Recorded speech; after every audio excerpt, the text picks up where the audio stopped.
मुझे अभी अभी ये क्रिएटर की पावर मिली थी, पर अगले ही दिन मुझे पता चला कि मुझे लेट स्टेज स्टमक कैंसर है। जिंदा रहने के लिए मैंने अपनी फैमिली और चार्ट को एक सैंडबॉक्स वर्ल्ड में बदल दिया। मैंने एवोल्यूशन और लाइफ प्रोसेसेस को फास्ट फॉरवर्ड करने की कोशिश की। बस ये उम्मीद थी कि एक ऐसी सिविलाइजेशन बन जाए जो कैंसर का इलाज ढूंढ सके। उस स्क्वायर सैंडबॉक्स में छोटे छोटे लोग एक्सप्लोर करते रहते थे। एक दिन वो लोग ये देखकर डर गए कि उनकी दुनिया ऊपर से गोल और नीचे से स्क्वायर है। वहाँ पहाड़ जितने बड़े टावरिंग बिल्डिंग्स भी थे। जब भी उनकी सिविलाइजेशन मेरी मर्जी के हिसाब से नहीं चलती थी, मैं सब कुछ मिटाकर शुरुआत से स्टार्ट करता था और मैं हर सिविलाइजेशन के हीरो को मुझसे एक सवाल पूछने का मौका देता था। जब भी उन्होंने पूछा कि मुझे इस दुनिया को बनाने में कितना वक्त लगा, मैं उन दिनों के बारे में सोचता जब मैंने सैंडबॉक्स को खोदा और बनाया था। असल में मुझे पूरे 7 दिन लगे थे। तो ऐसी लेजेंड बन गई कि क्रिएटर ने सब कुछ सिर्फ 7 दिन में बनाया और जल्द ही ये कहानी उस जमीन पर फैल गई। मेरी इस सैंडबॉक्स में सिविलाइजेशन बार बार बनी और मिटी, पर कौन सोच सकता था इतनी शानदार सिविलाइजेशन सब एक अकेले स्टीम्ड बन से शुरू हुई होगी। शुरू में मेरे 100 एकड़ के ऑर्चर्ड सैंडबॉक्स में मैंने एक आर्टिफिशियल पॉन्ड बनाया। मैंने उसमें नमक मिलाया ताकि वो एक समुद्र बन जाए। सेंट्रल ओशन में मैंने बहुत सारे बग स्पोर्स डाल दिए। फिर मैंने सेल डिवीजन को 10,000 गुना फास्ट कर दिया। रियल लाइफ का एक दिन सैंडबॉक्स में 10,000 साल के बराबर था। फिर भी 5वें दिन तक जाकर ये सिंगल सेल्ड ऑर्गेनिज्म प्लैंकटन में इवॉल्व होना शुरू हुए। देखते ही देखते सेंट्रल ओशन क्लाउडी हो गया, तो मैंने जल्दी से स्पोर्स के साइज को कंट्रोल करने के लिए कुछ जेनेटिक लिमिट्स लगा दी। मैं उन्हें किसी बहुत बड़ी चीज में इवॉल्व नहीं होने दे सकता था। छठे दिन की दोपहर को 5 दिन के सिंगल सेल प्लेओजोनिक ओशन के बाद आखिरकार पानी में मल्टी सेलुलर लाइफ आ ही गई। कुछ ही मिनट्स में ऐसा लग रहा था जैसे कोई नेचर डॉक्यूमेंट्री फास्ट फॉरवर्ड पे चल रही हो। स्पीशीज सेकंड में पैदा होती और मर जाती, फिर अगली जनरेशन पैदा होती, पर सनसेट तक जैसा मैंने सोचा था सैंडबॉक्स वर्ल्ड की पहली मास एक्सटिंक्शन हो गई। 12 घंटे की रात का मतलब इस दुनिया में 5000 साल बिना सनलाइट के थे। ज्यादातर एक्वेटिक प्लांट सूख गए और डूब गए। अंधेरे आसमान के नीचे कुछ नहीं बचा। मेरा सैंडबॉक्स बहुत छोटा था और बायोडाइवर्सिटी बहुत कम थी, इसीलिए नई स्पीसीज इतनी जल्दी अडेप्ट नहीं कर पाई। पर मेरे ओशन में super adaptive recombinant single cell life थी। मूनलाइट आने के आधे घंटे बाद डेड प्लांट से ढकी सरफेस पर एक हल्की ब्लू ग्लो दिखी। ये पत्तों की शेप के चिट्ठियों जितने बड़े ब्लू प्लांट्स थे। हैरानी की बात ये थी कि बिना सनलाइट के इन प्लांट्स ने अपना फोटोसिंथेसिस चांद की रोशनी की तरफ मोड़ लिया। मैं दंग रह गया। मैंने इस प्लांट का नाम ब्लू सिल्वर ग्रास रखा। पहली मास एक्सटिंक्शन सरवाइव करने के बाद ये प्लांट सेकंड्स में तेजी से इवॉल्व होने लगे। ब्लू सिल्वर ग्रास ने अंधेरे को बहुत तेजी से अडेप्ट कर लिया और लोटस के पत्तों की तरह पानी पर फैल गया। मेरे बैकयार्ड से मूनलाइट को एब्जॉर्ब करते हुए एक और घंटा बीता और ये हजारों जनरेशन से गुजर चुका था। अलग अलग ब्रांचेस फॉर्म करने लगा। 2 सब स्पीशीज भी इवॉल्व हो गई। एक ग्रुप ब्लू सिल्वर ग्रास का मूनलाइट एब्जॉर्ब करता रहा और इसमें और एफिशिएंट हो गया, जबकि दूसरा कार्निवोरस बन गया जो एक हल्के ग्लो से पास तैरते हुए दूसरे ब्लू सिल्वर ग्रास को अट्रैक्ट करके खा जाता था। ये देखकर मैं लाइफ की इस टफनेस पर हैरान हुए बिना नहीं रह सका। इस अकेले एक्वेटिक प्लांट ने लंबी रात के नीचे ओशन में अपना खुद का इकोसिस्टम बना लिया था। अचानक मुझे एक आइडिया आया। मैंने फैसला किया कि मैं इस सब को लिख लूं। तो मैंने जल्दी से एक ब्लैक नोटबुक ली, जेनेसिस का पहला पेज खोला और लिखा एंडलेस डार्कनेस। जमीन और आसमान में अचानक बदलाव, सनसेट और मूनराइज। दुनिया 5000 के गहरे अंधेरे में डूब गई। 99% मरीन लाइफ खत्म हो गई। इस डार्क ओशन में सिर्फ ब्लू ग्रीन ग्रास बची और ब्लू सिल्वर ग्रास एक नए एरा का रूलर बन गई। अपनी अब लाइफ से भरे पॉन्ड को देखते हुए मैंने चुपचाप उम्मीद की कि अगला सी एनिमल्स आएंगे। मेरे बग सेल्स ओशन में क्या इवॉल्व होंगे। मैं सारी रात जाग कर सुबह का वेट करता रहा, पर जब आखिरकार 7वां दिन आया तो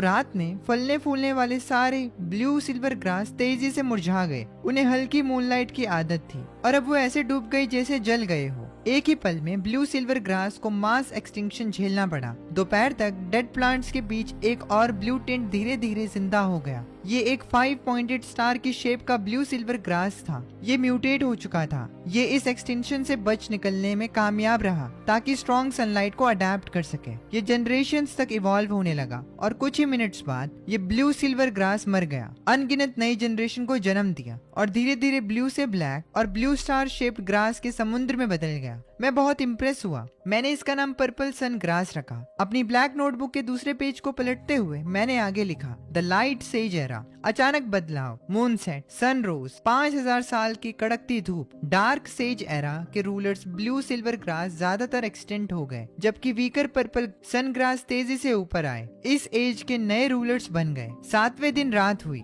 और पर्पल सन ग्रास ओशन में आराम से थ्राइव कर रही थी। 5000 साल के डे एंड नाइट साइकिल को झेल सकती थी। इसी बीच सारे वाटर प्लांट्स की फोटोसिंथेसिस ने ओशन के ऑक्सीजन लेवल को बहुत बढ़ा दिया। तो अब सी एनिमल्स के आने के लिए कंडीशंस बिल्कुल सही थी। जल्द ही single celled ocean creatures evolve होना शुरू हुए और सबसे पहले कुछ ब्लैक बीटल लाइक एनिमल्स दिखे। उसके साथ ही एवोल्यूशन की हिस्ट्री में ओशन एनिमल्स की एंट्री हो गई। आखिरकार एनिमल्स को आते देख मैंने राहत की सांस ली और स्माइल किया। पूरी रात जागने के बाद अपनी थकी हुई बॉडी के साथ मैं वापस अपने रूम में गया और सो गया। जब मैं उठा, सैंडबॉक्स का 8वां दिन चल रहा था। मैंने देखा कि कुछ सी एनिमल्स क्राउडेड ओशन में लड़ने से खुश नहीं थे, तो वो बंजर कोस्ट के किनारे रहने वाले एम्फीबियंस में इवॉल्व हो गए। तो मैंने जल्दी से इसे नेक्स्ट लाइट सेज पेज पर रिकॉर्ड किया। The third era, the birth of animals in the new born age. पहले ओशन एनिमल्स, स्पीसीज के फलने फूलने का एक एज, जहाँ इनवर्टेब्रेट्स ने अपने आर्मर्ड माइंड्स के साथ रूल किया। उस एरा की डोमिनेंट स्पीसीज बन गए, पर उन्होंने ज्यादा देर रूल नहीं किया। वर्टिब्रेट्स आए, अपनी एजिलिटी का यूज करके उन्होंने कंट्रोल ले लिया, न्यू बॉर्न एज को रूल किया।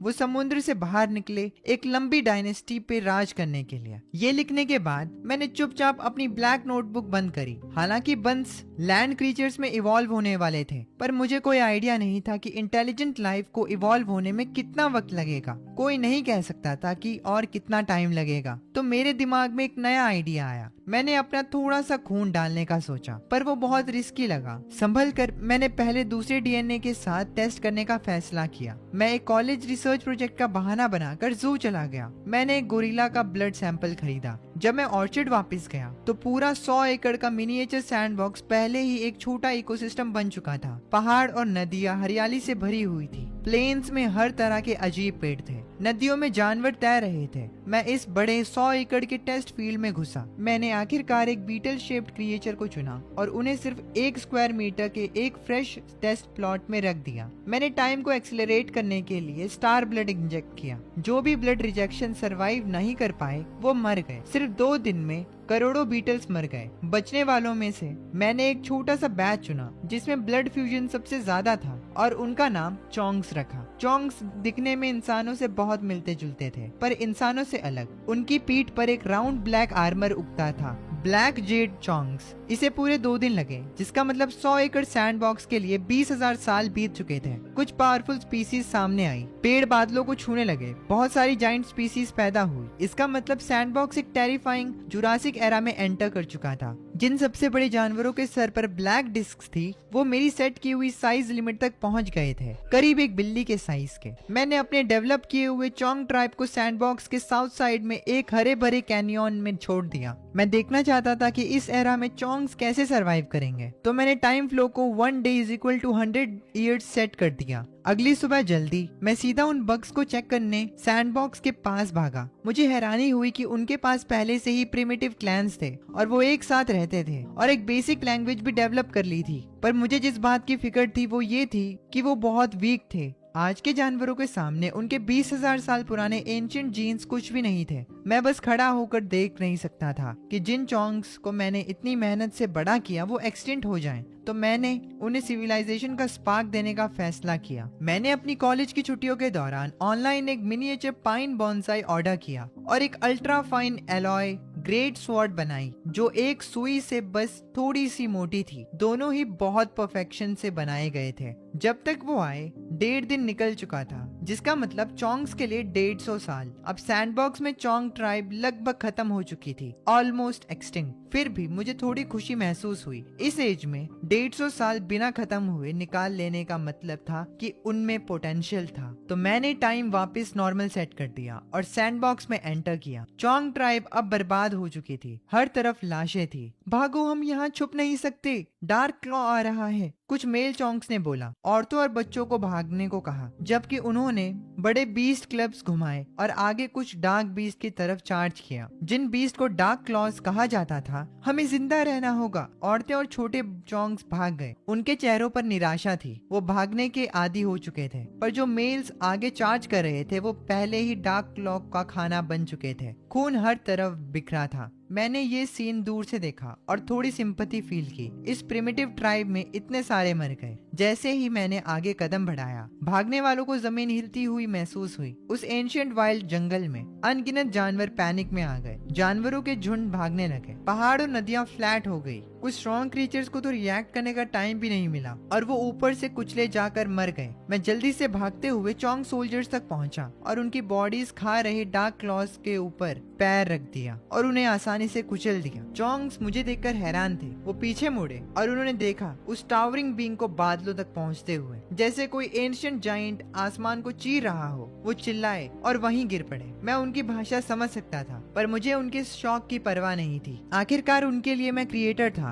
अनगिनत भागते हुए चोंग्स गिर गए, पर जब सब चिल्ला रहे थे, एक छोटे चोंग ने जिद में आसमान की तरफ देखा और मुझ पर चिल्लाया, क्या तुम एक और जायंट बीस्ट हो जो हमें खाने आए हो? तुमने मेरे मॉम डैड को मार दिया। हम इतने वीक क्यों हैं? मैं उस छोटे बच्चे की हिम्मत पर हैरान था। तो मुझे एक आइडिया आया, तो मैं तुम्हें चुनता हूँ। मैंने आराम से अपना हाथ आगे बढ़ाया और उस छोटे चोंग को अपनी हथेली पर उठा लिया। उसी वक्त उसका दिमाग ब्लैंक हो गया। जायंट की हथेली एक कॉन्टिनेंट की तरह एंडलेस लग रही थी और वो मेरी हथेली की एक लकीर से बड़ा नहीं था। उसने ऊपर देखा। जायंट की आंखें कड़कती धूप की तरह चमक रही थी। सैंडबॉक्स में मैंने अपना चेहरा सारे क्रिएचर से छुपा लिया था ताकि उन्हें सिर्फ मेरा एक धुंधला चमकता हुआ चेहरा दिखे। मैंने उस छोटे चोंग को एक हाथ में पकड़ा। मेरी आंखें शांत थी। गिलगामेश, क्या तुम इस सब को बदलना चाहते हो? वो छोटा चोंग अचानक कांपा और मेरी हथेली पर चिल्लाया, क्या हम इस दुनिया में सच में बात कर सकते हैं? सच में एक बोलने वाला जायंट है। तुमने मुझे गिलगामेश क्यों बुलाया? उसे अपने हाथ में पकड़े हुए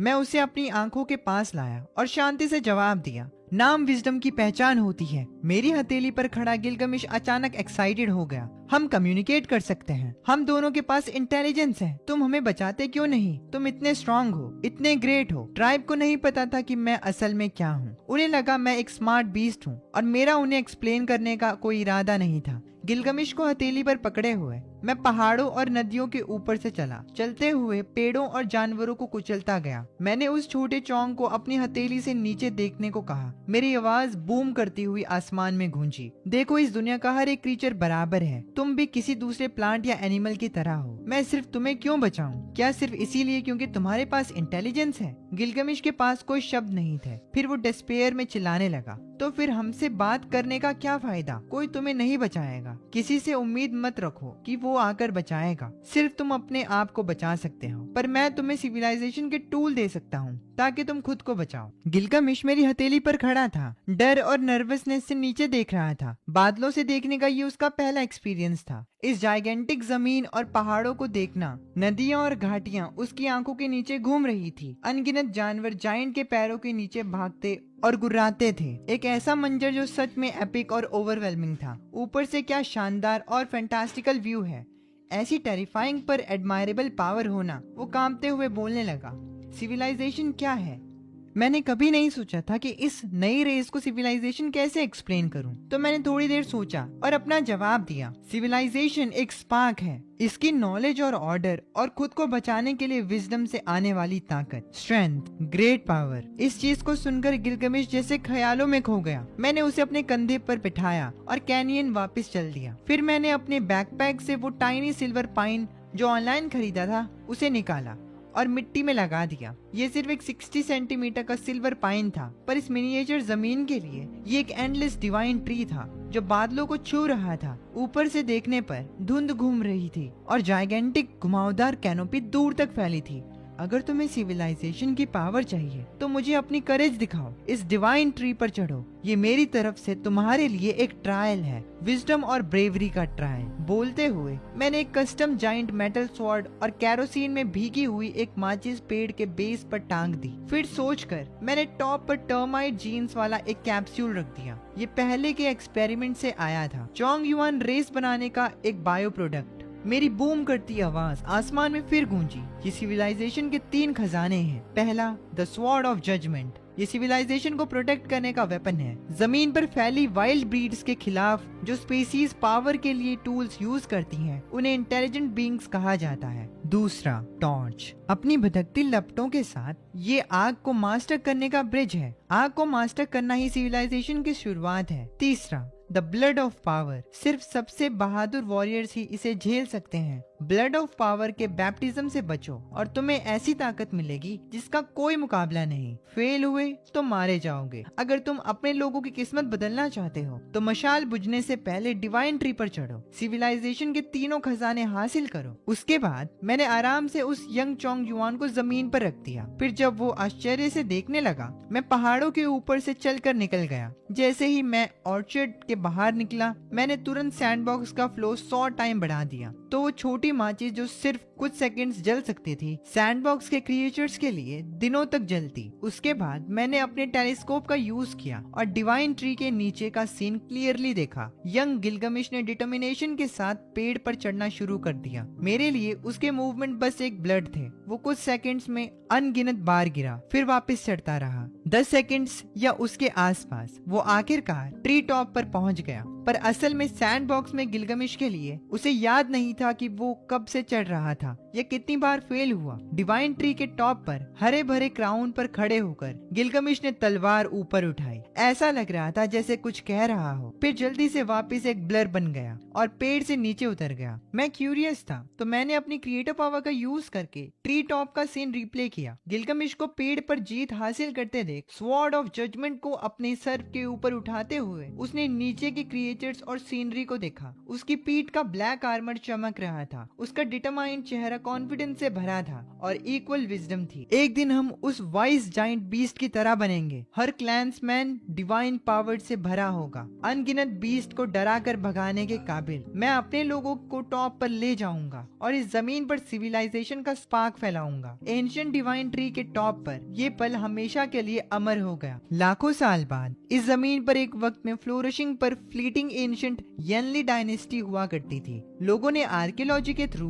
पुराने महान राजाओं द्वारा लिखी गई यनली हिस्ट्री की एपिक डिस्कवर की। ये सबसे पुराना रिकॉर्ड यनली जेनेसिस क्रॉनिकल बताती है। वो वाइस बेहमत 10,000 फुट लंबा था। उसका चेहरा डिवाइन था, पहाड़ों और जमीन को कुचलता हुआ। उसने विजडम की डिवाइन ट्री का ट्रायल दिया, सिविलाइजेशन के 3 खजाने लाया और यंग हीरो किंग गिलगमिश से मिला। जब मैं अगली सुबह उठा तो ऑर्चर्ड सैंडबॉक्स वर्ल्ड में 100 साल बीत चुके थे। चोंग युआन के लिए, जिनकी एवरेज लाइफ 40 या 50 साल की होती थी, 2 जनरेशंस जा चुकी थी, 2 जनरेशंस हो चुकी थी। मैं 2 जनरेशंस के बाद देखने के लिए एक्साइटेड था। क्या तब का वो यंग चोंग युआन, क्या गिलगमिश बूढ़ा होकर मर चुका था? जवाब था नहीं। क्या गिलगमिश बुढ़ापे से मर गया था? नहीं। उसने मुझे बहुत हैरान किया। मेरे जाने के बाद के 10 सालों में गिलगमिश ने भागते हुए अपने लोगों को लीड किया। दुनिया की ऐसी लाजवाब चीजों से वो दंग थे। आग खाना पका सकती थी, रात में मॉन्स्टर्स को दूर रख सकती थी और ठंडी रातों में गर्मी दे सकती थी।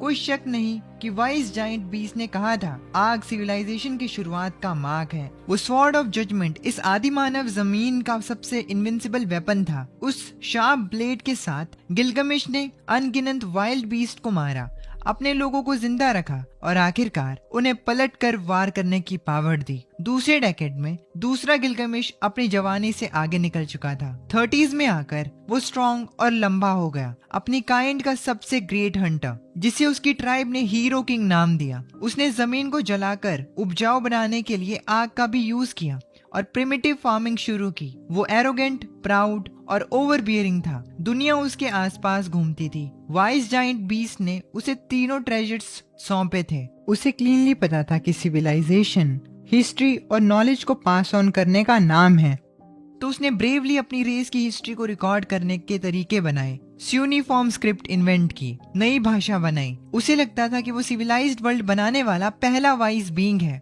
तो उसने सिविलाइजेशन क्रिएट करने की अपनी हिस्ट्री रिकॉर्ड की, सब कुछ लिखा और खुद की तारीफ की और बेशर्मी से इसका नाम जेनेसिस रख दिया। उसका रूल टायरेनिकल, डिस्पोटिक और एब्सोल्यूट था, फिर भी वो डीपली कैरिज्मेटिक था। ट्राइब में उसकी 131 बीवियां थी जिन्होंने उसके बच्चों को जन्म दिया। उसके ज्यादातर बच्चे स्ट्रॉन्ग और काबिल थे। उसकी साइज और विजडम उन्हें मिली थी। पर चोंग युआन एवरेज 3 या 4 बच्चे पैदा करते या 30 से 40 साल जीते थे। इस पॉइंट पर गिलगमिश पहले ही अपने 30s में था। तब की बात अलग थी जब वो ब्लेड ऑफ जजमेंट चलाता था, एक बोल्ड और फियरलेस हीरो किंग। अब वो अपनी आखिरी सालों में पहुंच चुका था। लकड़ी के बने एक ट्री हाउस के अंदर फायरप्लेस में आग धड़क रही थी। गिलगमिश डार्क क्लॉ से बुनी एक बड़ी चेयर पर शांति से बैठा था, आग को घूरते हुए खुद से बड़बड़ा रहा था। ये सिविलाइजेशन की आग मुझे ग्रेट बीस्ट ऑफ विजडम ने दी थी। ये इतनी खूबसूरत और भड़कती हुई है जैसे उछलते हुए लाल पेटल्स। गिलगमिश का विशाल टावरिंग फिगर अब बूढ़ा हो चुका था। उसने अपना सर घुमाया, दीवार पर टंगे बहुत सारे इनर्मस बीस्ट स्कल्स को देखते हुए। ये इन जमीनों के ग्रेट बीस्ट की हड्डियां थी। उसने सच में एक ग्लोरियस लाइफ जी थी, रेडिएंट और एक्स्ट्राऑर्डिनरी। अपनी जवानी के सपने पूरे किए थे। वो इस बात से भी कॉन्टेंट था कि अगला चीफ चुना जा चुका था, उसका बेटा अर्टोरिया, बिल्कुल उसी की तरह काबिल, पूरी ट्राइब को ग्लोरी की तरफ लीड करने के काबिल। गिलगमिश क्लियरली फील कर सकता था उसकी लाइफ अपने एंड के करीब थी। मौत सभी लिविंग थिंग्स के लिए तय है। उसने लगभग अपनी किस्मत एक्सेप्ट कर ली थी। फिर उसने चुपचाप सालों पुराना थ्रेड ऑफ पावर निकाला। अंदर फाइनली कोई फिक्र करने की बात नहीं थी। तब वाइस बीस्ट ने कहा था, सिर्फ सबसे ब्रेव वॉरियर ही इस तीसरे खजाने को ले सकता है। क्या मैं सच में दुनिया का सबसे ब्रेव वॉरियर हूँ? चलो पता लगाते हैं। एक हीरो अपने आखिरी सालों में, उसकी धुंधली आंखें थोड़ी खुली और बेहोशी में उसकी ग्लोरी डेज की यादें फ्लैश हुई। अचानक उसकी आंखें तेजी से खुली। उस ट्रांस में उसे a life time of glory याद आई। अचानक वो रोने लगा। उसने चुपचाप खुद को छेद दिया और अपने आर्म के घाव में ब्लड ऑफ पावर डाल दिया। अनबेरेबल पेन उसकी बॉडी में दौड़ रहा था। गिलगमिश जमीन पर गिर गया, तड़पने लगा। ये एजिंग हीरो अनगिनत बैटल सरवाइव कर चुका था, पर ऐसे दर्द में सांस लेने के लिए कभी स्ट्रगल नहीं किया था। पर आखिरकार वो मौत से बच गया। किंग धीरे धीरे खड़ा हुआ। उसके लंबे बाल अब ओरिजिनल कलर के नहीं रहे थे और पूरे सिल्वर वाइट हो चुके थे। उसका चेहरा गॉड जैसा परफेक्ट और यंग लग रहा था। ये क्या पावर है? ट्री हाउस के अंदर एक टावरिंग सिल्वर बालों वाला यंग आदमी खुद से बड़बड़ाया, ब्लड की 2 ट्यूब्स के साथ। क्या गजब की ताकत है! अब गिलगमिश क्लियरली फील कर सकता था कि उसके अंदर एक एंडलेस पावर बह रही है। उसी वक्त ट्राइब में वापस गिलगमिश का बेटा अर्टोरिया एक ऊंची जगह पर खड़ा था, स्वॉर्ड ऑफ ट्वाइलाइट अपने सर के ऊपर उठाए हुए। एज अ चीफ अपना सक्सेशन अनाउंस कर रहा था। अर्टोरिया वाइस और स्ट्रॉन्ग था, अपने रूथलेस और एरोगेंट बाप के कंपैरिजन में एबिलिटी और वर्च्यू से गिफ्टेड था। वो एक क्वालिफाइड काइंड चीफ की तरह था। गिलगमिश ये भी समझता था वो बुढ़ापे में अपनी पोजीशन छोड़ने को तैयार था, पर अब चीजें अलग थी। अर्टोरिया बहुत काइंड था, सब उसे प्यार करते थे। उसने अपने बाप को काफी रिस्पेक्ट दी। उसका कभी अपने बाप की पोजीशन छीनने का इरादा नहीं था, पर गिलगमिश कोई भी लूज एंड नहीं छोड़ना चाहता था। मैं वापस आ गया हूँ, मैं अभी भी चीफ हूँ। उस दिन खून बहा, यानी ट्राइब में चीखें गूंजी। हीरो किंग गिलगमिश ने अपने बेटे को मारकर गद्दी वापस ली। उसने दूसरी जिंदगी जी। गिलगमिश की दूसरी लाइफ के पहले डेकेड में उसने लोगों को पत्थर से घर बनाना सिखाया। चोंग युआन क्लैन फॉर्मली बिना ब्लड ऑफ पावर यूज किए टूल्स से 20 से लड़ने के एज में एंटर हुआ। गिलगमिश को टर्माइट लाइक मेमोरी मिल गई थी। एक सेंचुरी पुराने जाइंट पेड़ को आसानी से उखाड़ सकता था और उसमें पहाड़ हिलाने की ताकत थी। उसने जाइंट बीस्ट को रेजिस्ट करने के लिए लोगों को लीड किया। 13 साल की वॉर के बाद उसने इस लैंड के सबसे टेरिफाइंग बीइंग को चैलेंज किया, जो अपनी अल्टीमेट स्ट्रेंथ के लिए जाना जाता था, बीस्ट किंग फेनबा। 100 मीटर्स लंबा फेनबा इस कॉन्टिनेंट के बीस्ट का डोमिनेंट किंग था। वही क्रीचर्स जो मेरी सैंडबॉक्स की अपर साइज लिमिट तक इवॉल्व हुआ था। गिलगमिश 3 दिन और रातों तक फेनबा से लड़ा। जमीन फट गई, घाटियां घिर गई, अनगिनत जाइंट बीस्ट जंगल से भाग गए। उस दिन गिलगमिश खून से लथपथ था। एक हाथ में स्वॉर्ड ऑफ ट्वाइलाइट पकड़ी थी, दूसरे हाथ से फेनबा की मैसिव लाश को घसीट कर घर ला रहा था। अपने एक हाथ की ताकत से वो पहाड़ जितने बड़े बीस्ट की बॉडी घसीट सकता था। सभी ट्राइब्स के लोग प्राउड थे, पूरी तरह दंग थे और उसके लिए गाना लिखे, उसकी ताकत के गुणगान गाए। वो अब तक का सबसे माइटी हीरो किंग था। मैं एक नेशन बनाऊंगा। जब वो लौटा उसने अपने लोगों की तरफ देखा और अचानक डिक्लेयर किया। ट्राइब एक्साइटमेंट से भर गई, लोग खुशी से रो पड़े। उन्हें अच्छी तरह पता था कि इस महान हीरो किंग की लीडरशिप में उनके दुख के दिन खत्म हो गए थे। अब सैवेज बीस्ट का डर नहीं था। सिविलाइजेशन का एक नया एरा शुरू हो चुका था। हिस्ट्री जीतने वाले लिखते हैं, गिलगमिश ने अपने बेटे के खिलाफ अपनी क्रूएलिटी का जिक्र नहीं किया, सिर्फ जेनेसिस स्क्रोल्स में अपने महान कामों की तारीफ की और यनली डायनेस्टी के क्रॉनिकल्स में फ्लेम एम्परर के एरा में रिकॉर्ड्स कहते हैं कि गिलगमिश ने ब्लड ऑफ पावर लिया और लेजेंडरी बीस्ट फेनबा को मारा, जाइंट बोल्डर्स हटाए और पहली सिटी स्टेट लिशर सिटी बनाई। जैसे जैसे टाइम बीता, पूरे लैंड को कॉन्करर ना कर पाने की वजह से गिलगमिश ने सिविलाइजेशन बिल्ड करने पर फोकस किया। उसने बिना थके काम किया। वो पहले जैसा कैरिज्मेटिक था, पर अब पहले से ज्यादा रूथलेस हो गया था।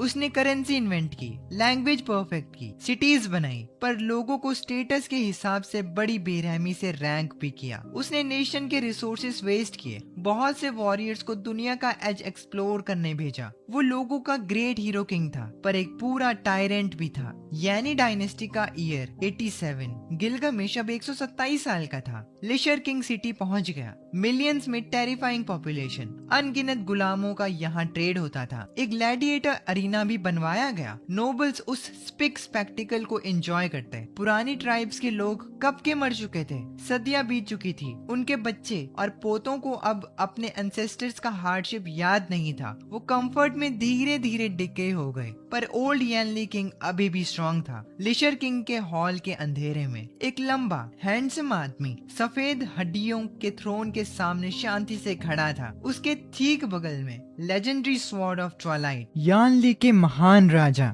City state Lord गिलगमिश। हमने सारी जमीन एक्सप्लोर कर ली है। पैलेस ऑफिशियल हैनमिंग थोड़ा झुका, पूरे जोश के साथ बोलते हुए। इस लैंड का हर एक इंच। हानमिंग फिर झुका, एक्साइटेड होकर, पिछले सालों का सब कुछ डिटेल में बताते हुए। हमारी दुनिया कैसी है? हानमिंग आगे घूरता रहा। उसकी तेज नजरें जैसे पैलेस के एक सीलिंग से आसमान को देख सकती थी। एक बार जब वो एक्सप्लोरर्स हर डायरेक्शन से निकले, डेकेड्स तक ट्रैवल करते रहे, कई मर गए और कभी वापस नहीं आए। आखिरकार आज हमें दुनिया का असली शेप पता चल गया। हानमिंग ने ड्रामेटिकली जेस्चर किया। हमारी दुनिया ऊपर से एक डोम है और नीचे से स्क्वायर। आसमान एक हाई एंडलेस आर्क है, जमीन एक परफेक्ट स्क्वायर है, सेंटर में एक वास्ट ओशन है जिसके आसपास पहाड़ और नदियां हैं। इस विशाल जमीन पर सबसे फास्ट बीस्ट पर भी स्ट्रेट लाइन में ट्रेवल करने पर दुनिया के एक एंड से दूसरे एंड तक जाने में 20 साल से ज्यादा लगेंगे।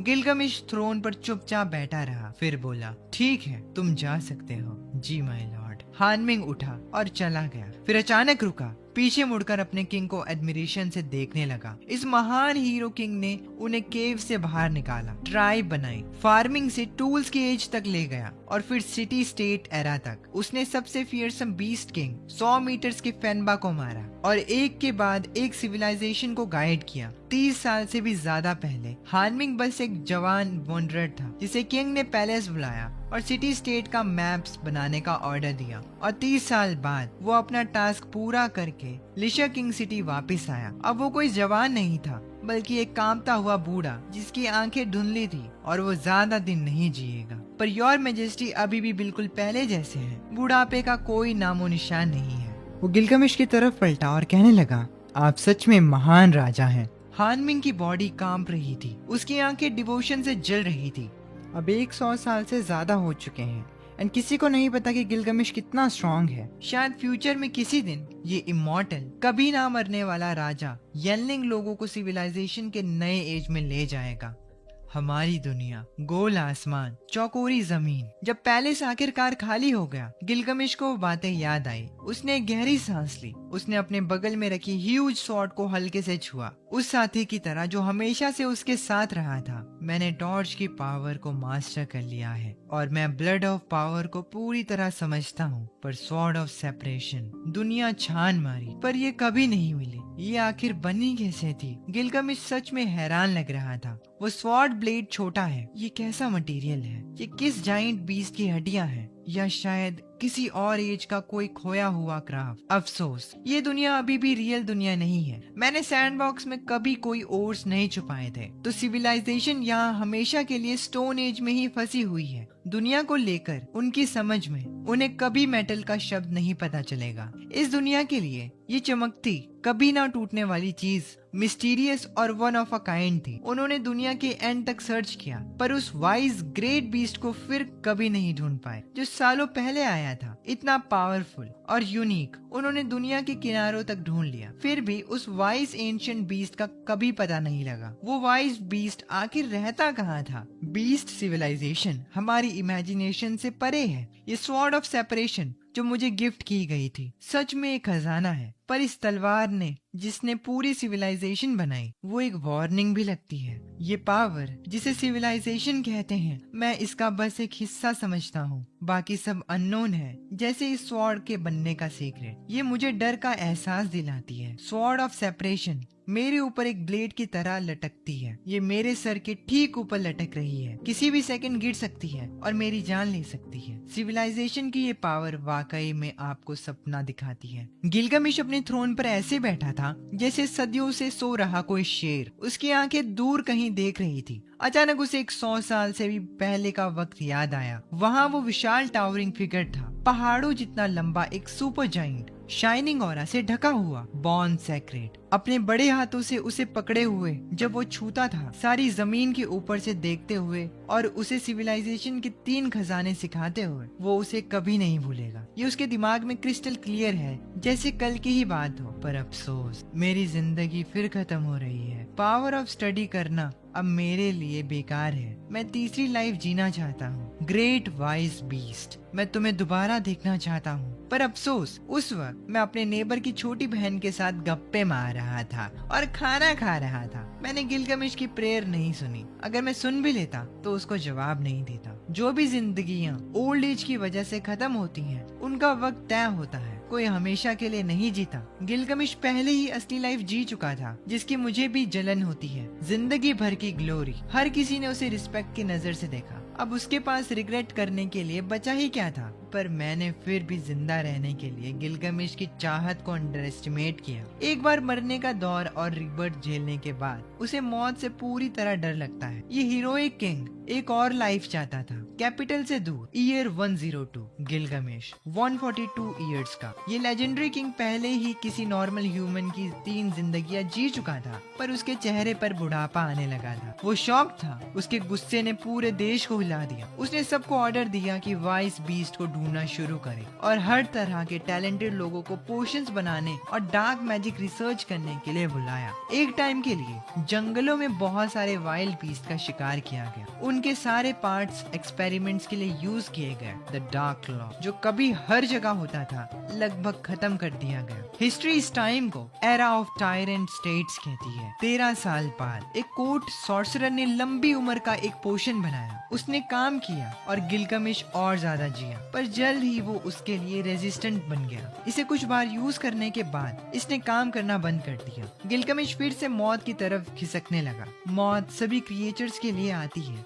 यहाँ तक कि सबसे बड़े हीरोज भी इस एंड से नहीं बच सकते। ईयर 145, 30 साल से ज्यादा का वक्त बीत गया। गिलगामेश ने महसूस किया कि उसकी लाइफ तेजी से खत्म हो रही है। बूढ़ा पर स्ट्रॉन्ग किंग अपने थ्रोन पर शांति से बैठा था। उसने अपनी आंखें बंद की और खुद से बड़बड़ाया, मेरी जिंदगी लगभग खत्म हो चुकी है, मैं अभी नहीं मरना चाहता। 3 दिन की खामोशी के बाद उसने आखिरकार अपनी बूढ़ी आंखें खोली और दुनिया से रिटायर होने का फैसला किया। उसने अगले किंग को चुनना शुरू किया। उस न्यूज ने पूरे एम्पायर को हिला दिया। महान राजा मर रहा है। इमॉर्टल हीरो गिलगामेश अपने अंत तक पहुंच रहा है। पर किसी ने पहले रिएक्ट नहीं किया। पिछली बार जब गिलगामेश बूढ़ा हुआ था, उसने पावर अपने भरोसेमंद बेटे अटोरिया को सौंप दी थी। उसे अगला लीडर बना दिया था, पर अपनी दूसरी लाइफ जीने के बाद गिलगामेश ने खुद उसे मार डाला था। हर कोई अगला अटोरिया बनने से डरता था, पर गिलगामेश वाकई में सबसे स्मार्ट किंग था। उसने सीधा ऑर्डर दिया कि अगले हीयर को ब्लड ऑफ पावर मिलेगा। वो मेरी तरह ही स्ट्रांग होगा और उसे मुझसे डरने की जरूरत नहीं होगी। प्लस उसे आर्मी लीड करने और दूसरा सिटी बनाने का राइट मिलेगा। पावर का टूल रिसीव करेगा और उसे पूरा करने की परमिशन होगी। जैसे ही ये न्यूज आई,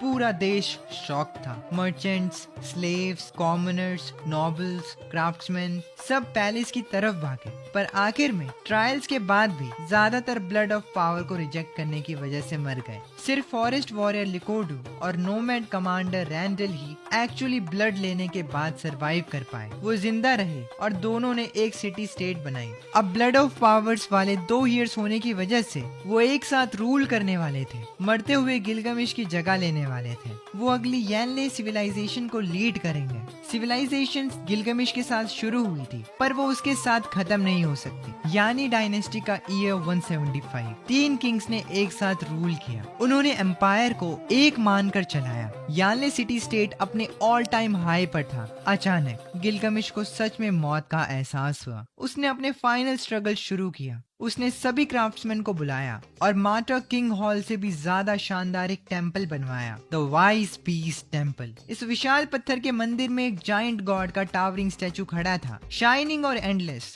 जाइंट ने एक हाथ से यंग हीरो किंग गिलगमिश को पकड़ा हुआ था। उसकी आंखें नरमी से चमक रही थी। पूरी जमीन पर नीचे देखते हुए उसमें से एक इनक्रेडिबल डिवाइन आभा निकल रही थी। उस दिन गिलगमिश ने अपने मिनिस्टर्स को लीड किया। उसने अपने मिलियंस लोगों को लीड किया। पूरे देश ने वाइस बीस्ट की पूजा की, ये उम्मीद करते हुए कि ग्रेट मास्टर ऑफ विजडम उनकी सिंसियरिटी को महसूस कर सके। काश वो मरने से पहले एक बार वाइस बीस्ट को देख सके। गिलगमिश का बूढ़ा चेहरा अचानक आंसुओं से भर गया। लगभग 100 साल बाद अब गिलगमिश मौत के करीब है। उसने अपने सारे मिनिस्टर्स को टेम्पल में पूजा करने के लिए इकट्ठा किया, एक दूसरी मीटिंग की भीख मांगते हुए। द ग्रेट वाइस बीस्ट, मैं सच में तुम्हें फिर से देखना चाहता हूँ। इस हीरो किंग की सच्ची दुआ बस तुम्हें एक और बार देखने की है, जिसने उसे सिविलाइजेशन के वो 3 लेजेंडरी ट्रेजर्स दिए थे। Mysterious wise beast. ये सब इतना ग्रैंड और ओवरवेलमिंग था। मैं नेबर की लड़की के साथ वॉक पर था, तब अचानक मुझे क्रिएटर से एक मैसेज मिला। मैं थोड़ा इमोशनल हो गया, पर फिर भी अपने इस पुराने दोस्त से एक बार फिर मिलने का फैसला किया और चोंग युआन क्लैन को रोकने का वक्त आ गया है। मुझे ऐसी उम्मीद नहीं थी। सैंडबॉक्स का टाइम फास्ट करने के बाद कुछ ही दिनों में उन्होंने अनगिनत इकोसिस्टम्स डिस्ट्रॉय कर दिए थे।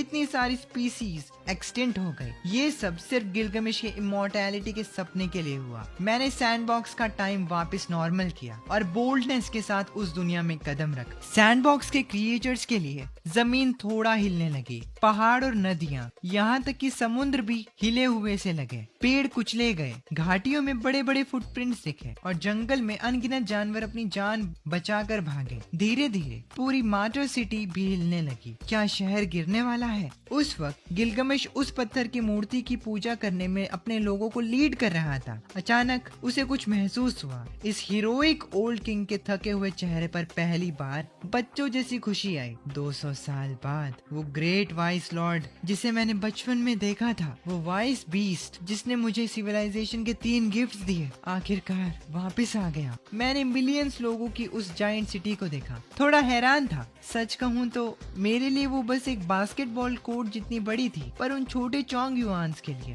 वो बहुत बड़ी और शानदार थी। मैंने सजे हुए श्राइन्स और टेम्पल्स पर नीचे देखा। उस बड़ी पत्थर की मूर्ति के नीचे सिल्वर बालों वाला बूढ़ा हीरो किंग अपनी तलवार पकड़े मेरी तरफ घूर रहा था और उसकी आंखों से कॉन्टिन्यूसली आंसू बह रहे थे। मैंने आंसू भरे चेहरे वाले इस बूढ़े आदमी को नीचे देखा और इमोशनल फील किया। बरसों पहले वो यंग चोंग युआन जिसे मैंने कभी अपने हाथों में पकड़ा था, उस बड़े पेड़ की चोटी पर खड़ा होकर आसमान की तरफ तलवार उठाकर चिल्लाया था। वो अब बूढ़ा हो चुका था, लाइफ के एंड तक पहुंच रहा था। फिर भी उसकी जवानी का फाइटिंग स्पिरिट लगता था जैसे कल की ही बात हो। गिलगमिश, इन सालों में तुम कैसे रहे? मैंने सॉफ्टली पूछा। मेरी आवाज दूर बादलों को चीरते हुए और नीचे की उस बिजी मार्टर सिटी पर आकर गिरी। गिलगमिश ने सपोर्ट के लिए अपनी हॉली स्वॉर्ड को कसकर पकड़ा। उसकी पूरी बॉडी कांप उठी। मैं ठीक हूँ। उसका गला सूखा और रेस्पी था। जब उसने आसमान की तरफ देखा, उसके सामने वो टावरिंग जाइंट जिसे पहले भी देखा था, आज भी उतना ही ब्रेथ टेकिंग था। ये विशाल क्रीचर सीधा बादलों के ऊपर जा रहा था। ऐसा लग रहा था जैसे इसने खुद आसमान को होल्ड कर रखा हो। एक चौंधियाने वाली रोशनी उसके चेहरे पर हॉली रेडियंस के साथ बादलों से छन कर आ रही थी। उसकी शान को प्रॉपरली देखा भी नहीं जा सकता था। जाइंट ने पूरे शहर को नीचे देखा। इतना ताकतवर, सीरियस और डिवाइन, इस सब को लफ्जों में नहीं बताया जा सकता। वाह, ये सच में एग्जिस्ट करता है। शहर में 10 मिलियन से ज्यादा लोग, चाहे अमीर मर्चेंट्स फैंसी कपड़ों में हो या गुलाम फटे पुराने कपड़ों में, सबने अपना काम छोड़ दिया, अपने घरों से बाहर आ गए और आसमान को छूते उस जायंट को देखने लगे। यही वो लेजेंडरी वाइस बीस्ट है जिसने हमें सिविलाइजेशन दी। ये सच में 10,000 फुट से लंबा एक जायंट है। क्या शानदार लाइफ फॉर्म है। सूरज, चांद और सितारों जैसा ग्रैंड। हर कोई दंग था। उनका दिमाग सुन पड़ गया। हैरानी, डर और आश्चर्य का मिक्स अनगिनत इमोशंस के साथ उठे। सब प्योर एडमायरेशन में बदल गए।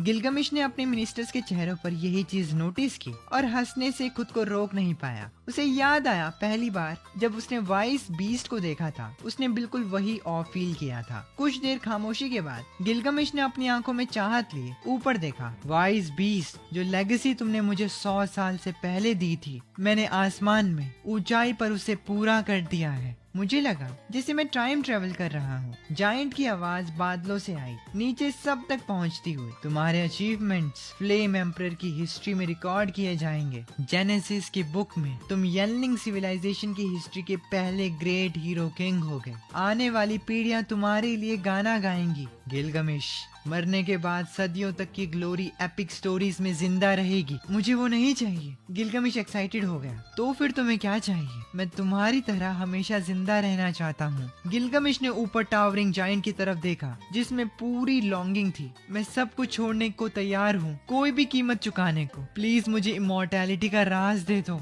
ये सुनकर मैं शांत रहा। इस वक्त इस किंग के पास इस दुनिया में लगभग सब कुछ था। इज्जत, पावर, पैसा, यहाँ तक कि खुद पूरी दुनिया भी। और वो फिर भी सेटिस्फाइड नहीं था। मैं खुद भी इमॉर्टल होना चाहता हूँ। मैं भी टर्मिनली इल हूँ, मौत की कगार पर खड़ा। मैं गिलगमिश की एपिक लाइफ का एंड कर रहा हूँ। वो हीरोइक लाइफ एक लेजेंड की तरह थी। गिलगमिश, तुम बहुत लालच कर रहे हो। इमॉर्टैलिटी का खजाना मेरे पास नहीं है। मैंने इस बूढ़े होते हुए किंग को शांति से देखा। पैदा होना, बूढ़ा होना, बीमारी और मौत नेचर के लॉ हैं। मैं इन्हें नहीं बदल सकता। जिंदगी के आखिरी पलों में हर कोई बस जिंदा रहना चाहता है। स्टेटस और टाइटल्स उस टाइम मैटर नहीं करते। अनगिनत सिविलाइजेशंस की बाउंड्रीज मिट जाती हैं, चाहे किंग हो या कॉमनर। सिविलाइजेशन की सारी मेजर्स सरपास हो चुकी हैं, चाहे वो एम्परर्स हो या आंट्स। आखिर में कोई मौत और टीके से नहीं बच सकता। मैंने गिलगमिश को देर तक देखा, फिर मैंने इमोशंस के साथ उस किंगडम पर नीचे नजर डाली। नहीं, ये पॉसिबल है, गिलगमिश ने हॉर्सली जवाब दिया, आसमान में बादलों से ढके डिवाइन फेस को घूरते हुए। नहीं,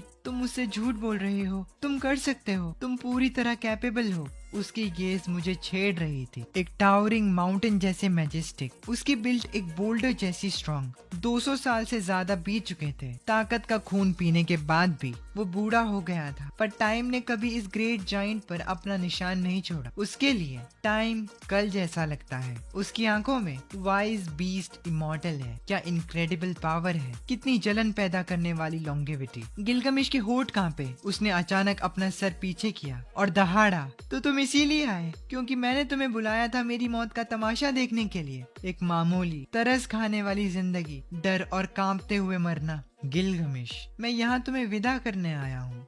मैं तुम्हारी लाइफ नहीं बदल सकता और तुम्हें सिविलाइजेशन के आगे बढ़ने की दूसरी वार्निंग देने आया हूँ। मैंने एक सांस ली और आगे बोला, तुम्हारी सिविलाइजेशन बहुत ब्रूटल है। तुमने दूसरी लाइफ को खत्म कर दिया है, जंगलों को डिस्ट्रॉय कर दिया है, जायंट बीस्ट को स्लॉटर कर दिया। तुमने कॉन्टिनेंट को कुचल दिया है। सच्ची सिविलाइजेशन सैवेज नहीं होती, ना ही वो बारबरिक होती है। मैं तुमसे कह रहा हूँ कि ये मारना बंद करो, स्लॉटर रोको। हालांकि गिलगमिश बूढ़ा था, पर वो अभी भी स्ट्रॉन्ग था। वो अचानक खड़ा हो गया। उसकी बॉडी कांप रही थी। उसकी आंखें आग की तरह जल रही थी और ज्यादा फियर्स हो रही थी। ये सफेद बालों वाला एल्डर अचानक और ज्यादा जोश में आ गया। उसने अचानक एक कदम आगे बढ़ा। मरना कभी नहीं रुक सकता, मेरे कदम भी नहीं रुकेंगे। क्या तुम्हें पता है, इन सालों में जो सॉर्ट ऑफ डाइवर्जेंस तुमने मुझे दी थी वो मेरे सर पर लटकती रही, मुझे बहुत बड़ी पावर दी पर साथ ही अनमैच्ड टेरर भी। पर आज मैं उस ब्लेड को खुद नीचे गिराऊंगा। कहाँ है माइक्रोन? जेनेसिस रिकॉर्ड करने वाला हिस्टोरियन गिलगमिश के इशारों पर आगे आया। हमारी सिविलाइजेशन के इस मोमेंट को रिकॉर्ड करो, इसे लाल इंक से लिखो। कोर्ट ऑफ हिस्टोरियन दुख में रो पड़ा। उसने चुपचाप एक गूज फेदर पेन उठाया और एक ग्रे बीस्ट हाइड पार्चमेंट खोला। प्लीज योर मैजेस्टी, बोलिए। ह्यूमैनिटी की नेचर के साथ स्ट्रगल, करेज और जीत की कहानी है। मेरे जेनेसिस लिखवाने का पर्पस ये है कि फ्यूचर जनरेशन्स के लिए हिस्ट्री छोड़ी जाए। हिस्ट्री आज मेरे साहस को रिकॉर्ड करे ताकि आने वाली जनरेशन्स को पता चले कि उनके एंसेस्टर्स ने नेचर के खिलाफ लड़ना शुरू किया। गिलगमिश ने एक डीप रैस्पी सांस ली। उसकी बूढ़ी बॉडी तलवार पर झुकी हुई थी। उसने एक धीमी हंसी हंसी, फिर वो जोर से बोला, यानी डायनेस्टी का ईयर 175। सबसे बड़े बीस्ट फेनबा को मारने के बाद हीरो किंग गिलगमिश, जिसने एक सदी से ज्यादा रूल किया, फिर से ग्राउंड में उतरा, अपनी नेशन की पूरी पावर का यूज करते हुए इस लॉफी वाइस बीस्ट को बाहर बुलाने के लिए, ताकि उसे अपनी तलवार से मार सके। मैं शांति से ये सब देख रहा था, कॉम्प्लेक्स और हैरान फील कर रहा था। सब अपनी आंखों से देख रहा था। मेरा दिल मिक्स्ड फीलिंग्स और शॉक से भरा था। पिछली बार बेटे का मर्डर किया था, इस बार वो एक गॉड पे अटैक कर रहा है। पर मैं जल्द ही शांत हो गया, एक अलग पर्सपेक्टिव से। ये एक्शन पागलपन लगता है, पर असल में एक्सपेक्टेड था। अपनी पिछली नियर डेथ के बाद इस हीरो किंग ने वापस आकर अपने ही प्यारे बेटे को अपने हाथों से मार दिया था। जब मौत ने दूसरी बार डराया तो उसने मेरी तरफ अपना रुख किया, जिसने उसे सिविलाइजेशन के 3 खजाने दिए थे और अपनी तलवार निकाली। शायद शुरुआत से ही मुझे पता होना चाहिए था, जब मैंने उन कांपते हुए फॉलोवर्स में से उस एक बहादुर लड़के को चुना था, वो जिसने एक टावरिंग जायंट पर चिल्लाने की हिम्मत की थी। उसका मतलब क्या था? उसने अपनी लाइफ में कभी डर नहीं देखा था। ये नेचुरल है कि वो अब मुझ पर अपनी तलवार निकालेगा, ये उसका नेचर ही ऐसा है। मैंने कामली कहा, गिलगमिश, मैं तुम्हें आखिरी बार वार्न कर रहा हूँ, अपने इस पागलपन को रोक। ये बार्बरिज्म है, सिविलाइजेशन नहीं। तुम्हारा अगला कदम तुम्हें बहुत महंगा पड़ेगा। मौत से ज्यादा भारी कुछ नहीं है। गिलगमिश ने धीरे से अपनी लाल आंखें खोली, जैसे वो फिर से जवान हो गया हो, अपने यूथ के उस रेयर वाइल्ड पैशन के साथ। जैसे पहले मैंने मौत का सामना किया और फेनबा को मारा, आज मैं इस वाइज बीस्ट को मारूंगा, उसकी सिविलाइजेशन चुराऊंगा और उसकी पावर ले लूंगा। सच्ची मॉर्टैलिटी को खुद देखूंगा। मैं अपने लोगों को लीड करूंगा भगवानों से भिड़ने के लिए। गिलगमिश गुस्से में गुर्राया। ये सिविलाइजेशन का पहला क्लैश है, एक इंटेलिजेंट सिविलाइजेशन वर्सेस एक अकेला वाइज बीस्ट। भले ही तुमने कभी हमारी सिविलाइजेशन को गाइड किया हो, पर अब तुम हमारे रास्ते में खड़े हो। उसने अपनी लॉन्ग स्वॉर्ड ऊपर उठाई। तेज हवा ने उसके सिल्वर बालों को हर तरफ उड़ा दिया। पार्ट 1 को इतना ज्यादा प्यार देने के लिए तुम सभी का शुक्रिया, और पार्ट 2 यहाँ से शुरू होता है। गिलगमिश ने डिसाइड कर लिया था कि वो मुझसे लड़कर ही रहेगा। अब तभी दूर बजती हुई घंटी की आवाज शहर में गूंजी। पूरा शहर जैसे फट पड़ा। लाखों सैनिक बाहर निकल आए, एकदम टाइट और डिसिप्लिन्ड लाइंस बनाकर। मैंने ये नजारा देखकर एक सांस ली। पता चला कि 10 साल से भी ज्यादा पहले गिलगमिश मुझे मारने की तैयारी कर रहा था।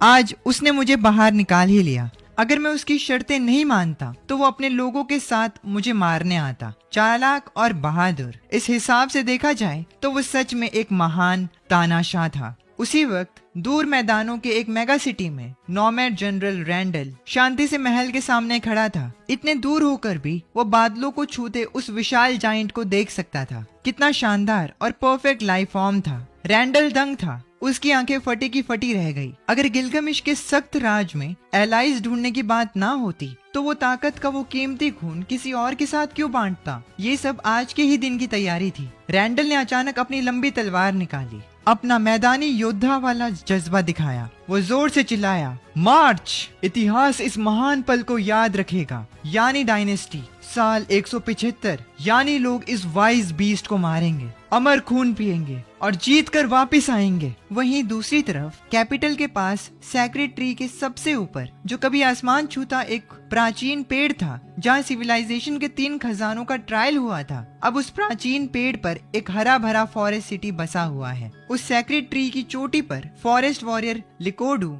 एक लकड़ी के सहारे खड़ा था और चुपचाप दूर खड़े उस डरावने विशाल जायंट को देख रहा था, यानी कि मुझे। कुछ स्टूडेंट्स शांति से उसके पीछे खड़े थे। टीचर, चलने का वक्त हो गया है। हमने राजा से वादा किया था, तो हमें अपनी बात रखनी चाहिए, किसी ने धीरे से याद दिलाया। नहीं, हम लिकोडू फॉरेस्ट सिटी छोड़ रहे हैं और हमने कुछ ना करने का फैसला किया है। लियूची नाम के एक स्टूडेंट ने ना उम्मीदी में एक आह भरी। दूर से रॉयल सिटी को देखकर भी उस डरावने जायंट का ऑरा उसके दिल को दहला रहा था। क्या टीचर डर गए थे? एक मुफ्त स्टूडेंट ने आखिरकार पूछ ही लिया। रॉयल सिटी के 3 सबसे ताकतवर राजा एक साथ मिल रहे हैं। वो लेजेंडरी विजडम जायंट भी शायद उन्हें ना हरा पाए। मैं डर नहीं रहा हूँ, मुझे मौत से डर नहीं लगता, पर मैं अपनी सिविलाइजेशन और उस ज्ञान को खोने से डरता हूँ जो जिंदगी से भी ज्यादा कीमती है। इसीलिए मैं किसी जानवर की तरह कत्लेआम नहीं कर सकता। जो सिविलाइजेशन हमें मिली, जिस विजडम बीस ने हमारे लोगों को बचाया, अगर हमारे अंदर एहसान और इंसानियत ही नहीं है तो हम में और जानवरों में कोई फर्क नहीं रहेगा। स्टूडेंट्स ये बात सुनकर चुप हो गए। उनके टीचर उन 3 सबसे ताकतवर लीडर्स में से एक था। उन्हें पावर का खून मिला था। वो एक महान फॉरेस्ट हीरो थे जो जिंदा बचे थे,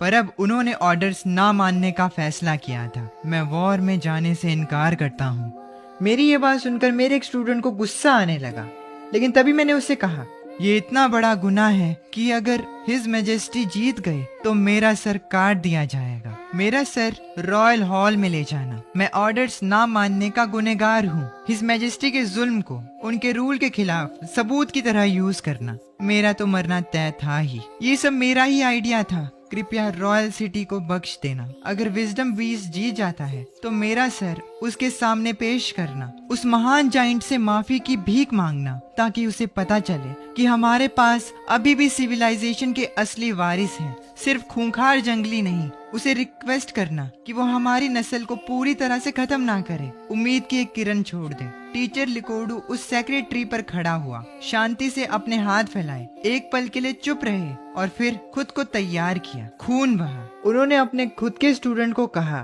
कि वो उसका सर काट कर जो भी जीते उसके सामने पेश करे। यानले के सबसे महान हीरोज में से एक फॉरेस्ट किंग लिकोडू बिना किसी विरोध के मर गया। स्क्वांजा ने लिकोडू के कटे हुए सर को देखा। वो जाना पहचाना शांत चेहरा जो चुपचाप एक जानवर की खाल में लपेटा हुआ था। अचानक उसके दिल में एक दर्द उठा। उसे महसूस हुआ जैसे जिंदगी में कुछ बहुत कीमती धीरे धीरे टूट रहा है। जमीन से अनगिनत तीरों की बारिश हुई। ये यानले की सबसे बेस्ट आर्मी थी, पर मेरे लिए ये बस चींटियों का एक झुंड था। उनके तीर शार्प थे पर बहुत कमजोर थे। तीर और भाले मेरी मोटी जीन्स और कपड़ों पर टकराए। मेरी स्किन पर एक खरोच तक नहीं आई। यहाँ तक कि उनकी एलीट आर्मी भी मेरे कपड़े नहीं फाड़ सकी। मुझे अंदाजा लगाना चाहिए था। मेरी आर्मी जंगल के जानवरों को हराने वाले इस विजडम जाइंट के सामने बेकार है, पूरी तरह बेकार। गिलगमिश कुछ नहीं कर पा रहा था और ठीक तभी गिलगमिश अचानक पूरी ताकत से उछला। एक ही झपकी में वो मेरे घुटने तक आ गया। मैं थोड़ा हैरान था। ये इंसेनली क्विक है। एक चींटी के लिए फ्ली की तरह उछलना सच में डरावनी जंप थी, काफी इम्प्रेसिव। मैंने अपने हाथ से उसे झटकाने की कोशिश की, पर हैरानी की बात यह थी कि इस ओल्ड स्वॉर्ड किंग ने बड़ी चालाकी से डॉज कर लिया। गिलगमिश हाई स्पीड में डॉज करता रहा और मेरी जीन्स पकड़कर ऊपर चढ़ने लगा। एकदम सीरियस दिख रहा था। ऊपर चढ़ते हुए गिलगमिश खुद से कहता है, तो ये है विजडम जाइंट। बस एक सिंपल से मूव ने मुझे हवा से उड़ा ही दिया था। योर मैजेस्टी, रैंडल मदद के लिए यहाँ है। सैवेज किंग रैंडल भी तभी वहाँ पहुँच गया, एक हल्की सी जंप के साथ। वो भी 7 से 8 मीटर लंबा उछला और मेरे पैर पर चढ़ गया। मैंने रैंडल को पकड़ने के लिए हाथ बढ़ाया, लेकिन मेरे पहाड़ जितने हाथ के आगे ये ग्रासलैंड किंग भी उतना ही फुर्तीला था। पूरी जिंदगी जाइंट से लड़ लड़कर बैटल हार्डेंड हो चुका था। एक मास्टर फाइटर, सच में एक ग्रासलैंड किंग। तुम दोनों काफी इम्प्रेसिव हो, पर इस टेस्ट का यही अंत है, मैंने कहा और अचानक तेजी से अपना हाथ आगे बढ़ाकर रैंडल पर एक जोर का थप्पड़ मारा। रैंडल का चेहरा बुरी तरह बदल गया। उसे रिएक्ट करने का वक्त ही नहीं मिला। वो तुरंत हवा में उड़ता हुआ दूर जा गिरा। अगले ही सेकंड मैंने गिलगमेश पर भी अटैक किया, पूरी ताकत से उस पर हाथ मारा। डैम इट, कैसे? गिलगमेश का चेहरा शॉक से भर गया। उसने मुश्किल से रिएक्ट किया और एक शानदार स्वॉर्ड स्विंग से अटैक को ब्लॉक किया। मेरी हथेली उसकी तलवार से टकराई और वो हवा में उड़ता हुआ गया और तेजी से नीचे जा गिरा। बस एक ही मूव में वो हार गया। जब वो गिरा तो मैं मुश्किल से उसे खरोंच ही पाया था। एक मूव ही काफी था, वो ढेर हो गया था। गिलगमेश बहुत बुरी हालत में था। उसने कहा लेकिन मैं उसकी स्किन को थोड़ा ही काट पाया। और फिर एक कड़वी हंसी हंसा। उसके मुंह से बहुत सारा खून निकला। मैंने इस हीरो को हैरानी से देखा। हारने के बाद भी वो जरा भी डरा हुआ नहीं लग रहा था, ये जानते हुए भी कि हमारी ताकत में जमीन आसमान का फर्क है। गिलगमेश सच में एक कॉम्प्लेक्स और ताकतवर इंसान है। उसमें एक असली करिश्मा है, प्राउड है और सबसे अलग वो थोड़ा बदतमीज और अहंकारी है। गिलगमेश के हीरो वाले दिन अब जा चुके थे और मुझे असल में अफसोस हो रहा था, लेकिन गिलगमेश का वक्त अब खत्म हो चुका है और मैं इस चीज को नहीं बदल सकता।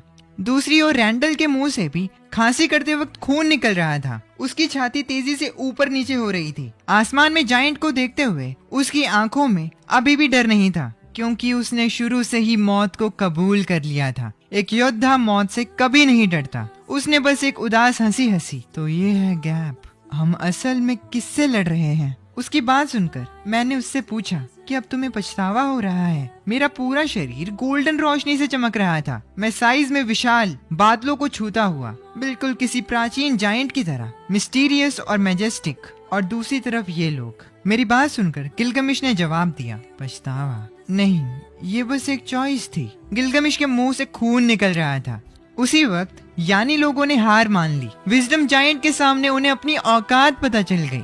उन्हें पता था इसका क्या मतलब है। अपोकलिप्स, कयामत आने वाली थी। मैंने उनकी भागती हुई आर्मी की तरफ देखा। तबाही, पागलपन, हर तरफ चीखे। जो बच गए थे वो नाउमीदी में डरे हुए थे और पागलों की तरह हंस रहे थे। मैंने कभी नहीं चाहा था कि मैं इतनी सारी किस्मतों को कंट्रोल करूं। मैं पागलों की तरह हंसने लगा। अब क्लियर था कि मैं पागल हो रहा हूँ। मैंने कभी नहीं सोचा था कि मैं इतने लोगों की किस्मत तय करूंगा या किसी सिविलाइजेशन का उठना गिरना कंट्रोल करूंगा। मैंने इस बूढ़े होते हीरो किंग की तरफ नीचे देखा। तभी उसने शांति से कहा, क्या हम भी वैसे ही तबाह होने वाले हैं जैसे हमने इतनी सारी जानवरों की प्रजातियों को खत्म किया था? क्या तुम उनका बदला लेने के लिए हमें नष्ट करोगे? जब गिलगमेश ने ये कहा तब मैंने उसे कोई जवाब नहीं दिया। मैं उसे देख रहा था। उसकी सिविलाइजेशन अब खत्म होने वाली है, पर अभी भी वो डरा हुआ नहीं है। मैंने एक पल के लिए सोचा, क्योंकि तुमने मेरी सलाह नहीं मानी, इसीलिए मैं तुम्हें नष्ट करूंगा। तुमने पूरी दुनिया का इकोसिस्टम बर्बाद कर दिया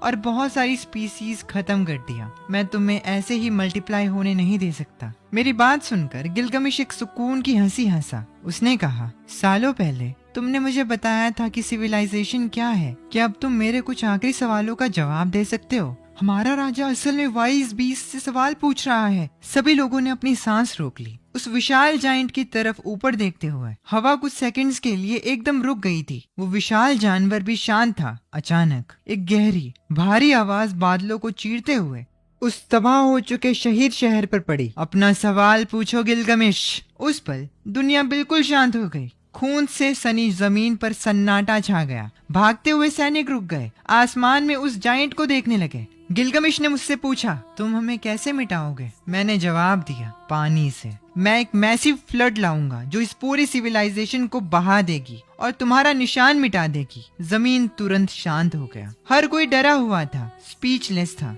ये जमीन बहुत मैली हो चुकी है और पापी लोगों से भरी है। इसीलिए ये वाइज बीस्ट इस बुरी दुनिया को धोने के लिए एक विशाल फ्लड का यूज करेगा। पर चाहे वो बीस्ट कितना भी ताकतवर क्यों ना हो, वो पूरी दुनिया को कवर करने वाली बाढ़ कैसे ला सकता है? ये किसी भी बीस्ट की पावर से बाहर है। लोगों की सांसें तेज होने लगी। चेहरों पे डर था। किसी को शब्द नहीं मिल रहे थे लेजेंडरी बीस्ट को डिस्क्राइब करने के लिए। गिलगमेश ने मुझसे दूसरा सवाल पूछा, ये दुनिया फ्लैट और राउंड है, पर तुमने यहाँ कभी अपना कोई निशान क्यों नहीं छोड़ा? तुम आए कहाँ से हो? आखिर ये वाइज बीस्ट क्या है? तुमने हमें सिविलाइजेशन की आग क्यों दी और तुमने हमें दूसरी रेसेस को मारने से क्यों रोका? तुम कहते हो सभी की जान बराबर है, तो चाहे वो जंगली हो, समझदार हो, यहाँ तक कि पेड़ पौधे भी, तो इस जमीन का तुम्हारे लिए क्या मतलब है? गिलगमिश की बात सुनकर मैंने अपना सर नीचे किया। इस बर्बाद हीरो को देखते हुए मैंने इस माचुर सिटी को नीचे देखा और फिर मैंने बोलना शुरू किया, ये जमीन वो दुनिया है जो मैंने बनाई है। तुम सब मेरे बच्चे हो। जंगली, वाइज, पेड़ पौधे, सभी जीव मेरे बच्चे हैं, इसीलिए तुम मेरे लिए बराबर हो। मेरी इस बात को सुनकर हवा तक जैसे जम गई। जमीन पर लोगों की सांसें तेज हो गई, सांस लेने की आवाज तेज होती गई। गिलगमिश भी हैरान था, स्पीचलेस था। ये नहीं हो सकता। लेकिन अचानक वो हंसने लगा। उसकी हंसी बड़ी होती गई और पागलपन में बदल गई। इंटरेस्टिंग, ये बहुत इंटरेस्टिंग है। हम आखिर किससे लड़ रहे थे? तो वो लेजेंडरी वाइज बीस्ट वही बीस्ट था जिसे हम समझते थे। ये सच में कोई जाइंट बीस्ट नहीं, ये सभी चीजों का ऑलमाइटी क्रिएटर है जिसने इस दुनिया को बनाया। ऐसी किसी चीज को इस जमीन पर भगवान कहा जाना चाहिए। हमारी ट्राइब में कभी गॉड का कॉन्सेप्ट नहीं था, पर अब है। मैं एक बार अहंकारी हो गया था और मैंने सिविलाइजेशन का इतिहास लिखा जिसे जेनेसिस कहा। सोचा था मैंने सिविलाइजेशन बनाई, पर सच में इस दुनिया को बनाने वाला वाइज बीस्ट था। सभी जीव उसके अपने बच्चे हैं। क्या अजीब ताकत है। और मैंने सोचने की हिम्मत की। गिलगमिश के दिमाग में काफी क्वेश्चंस थे और अब अचानक से उसकी आवाज रुक गई। फिर उसकी हंसी ने आसमान चीर दिया। वो और जोर से हंसा, पर मैं अंदर से बस शांत था। मैं स्काई हाई जायंट शहर के किनारे खड़ा था, इस बर्बाद हीरो किंग को हंसते हुए देख रहा था। मैं हमेशा से पेशेंट रहा हूँ, इसीलिए मैंने मौत से पहले उसका गुस्सा बर्दाश्त किया। गिलगमिश ने अपना आखिरी सवाल पूछा, हमारी दुनिया को बनाने में कितने दिन लगे? गिलगमिश ने यह अचानक पूछा। उस सवाल ने मुझे सच में सोचने पर मजबूर कर दिया। उस वक्त बगीचे को सैंडबॉक्स में बदलने के लिए मैंने मिट्टी खोदी थी। मिट्टी खोदकर जमीन को शेप दिया था। पहाड़, नदियाँ, मिट्टी का ये स्क्वायर पैच, मुझे इसको खत्म करने में पूरा 1 हफ्ता लगा था। तो मैंने सच्चाई से जवाब दिया, मैंने इस जमीन को बनाने में पूरे 7 दिन बिताए। 7 दिन? एक गॉड ने सब कुछ 7 दिन में बनाया? गिलगमिश हैरान था। वो ढेर हो गया हंसते हंसते। वो तब तक हंसा जब तक उसकी आंखों से आंसू नहीं आ गए। उसकी हंसी हिस्टेरिकल हो गई। इसका मतलब तो मुझे कमेंट सेक्शन में बताना। 1 सेकंड के लिए उसे अपने अंदर कुछ टूटने का एहसास हुआ, एक दिल टूटने की आवाज। उसका गर्व मरने से पहले चकनाचूर हो गया। टूटे हुए दिल से बुरा कुछ नहीं होता। ये सुन के मुझे भी दर्द हो रहा है वैसे। एक दिन अपनी उस पागल हंसी में उसका दिमाग धुंधला पड़ गया। उसे अचानक अपना बचपन याद आ गया। जायंट की हथेली पर खड़े होकर अपना पहला सवाल पूछा। जायंट की हथेली पर खड़े होकर उसने अपना पहला सवाल पूछा था, सिविलाइजेशन क्या है? और मैंने जवाब दिया था, सिविलाइजेशन आग है, ये नॉलेज और ऑर्डर भी है। सिविलाइजेशन सबसे बड़ी ताकत है जिसका यूज विजडम जिंदा रहने के लिए करती है। ये बातें याद करके गिलगमिश और जोर से हंसने लगा। उसकी हंसी पहाड़ियों पर फैली और नदियों और जंगलों तक गई। इस जमीन पर हर कोई जैसे होश खोकर ऊपर देख रहा था, जैसे उन सब ने सॉल्ट पियर्स के राजा का उदासी भरा गीत सुना हो। अनगिनत लोग आंसुओं में बिलखने लगे, सॉल्ट पियर्स का बेनाम गीत गाते हुए। उनका महान राजा अब मर चुका है। आज के दिन मैटर सिटी के किनारे एक महान एपिक राजा गिलगमिश अपनी जिंदगी के आखिरी मोड़ पर आकर इतिहास की धूल बन गया। मैंने इस हीरो किंग को जाते हुए देखकर एक सांस ली। मैंने कभी किसी चीज के लिए लड़ना नहीं चाहा। तुम्हें जो भी चाहिए था, तुमने जो भी सवाल पूछे, मैंने सच्चाई से जवाब दिया। पर मैं तुम्हें इमॉर्टैलिटी नहीं दे सकता, यहाँ तक कि मैं खुद मरने वाला हूँ, तो कोशिश ही क्यों करूँ? सिटी के लोग आपस में बात करने लगे। राजा मर चुका है, हमारा राजा, अब तक का सबसे स्ट्रॉन्गेस्ट हीरो किंग गिलगमिश। उसने क्रिएटर पर तलवार उठाई, वो मर गया और हम हार गए। लोग रोने लगे और जान बचाने के लिए भागने लगे। मैंने ये सब चुपचाप होते हुए देखा। ये लोग दुनिया की एज तक कहाँ भागकर जा सकते हैं? इम्प्रेसिव, ये सच में अनबिलीवेबल है। इतिहास दुख की कहानियां बताता है। शहीद की सहाही शहर की ऊंची दीवार पर खड़े होकर वो महान हीरो किंग को मौत के मुंह में जाता देखता है। उसे ठंडे पसीने आने लगते हैं जब उसे भयानक सच पता चलता है। वो कहता है, मुझे मरने से पहले सब कुछ रिकॉर्ड करना होगा। मैं आने वाली जनरेशंस के लिए इस दुनिया का सच छोड़कर जाना चाहता हूँ। ये आदमी जो इतिहास लिखना चाहता है, पसीना उसके बाजुओं को भिगा रहा है। उसने अभी गिलगमिश की वाइज बीस्ट के खिलाफ एपिक चैलेंज को लिखा था और अभी भी कांपते हुए वो अगला पेज पलटता है। वो जल्दी से एक नया चैप्टर लिखता है, जेनेसिस, यानली किंगडम की क्रॉनिकल। वाइज बीस्ट असल में क्रिएटर था।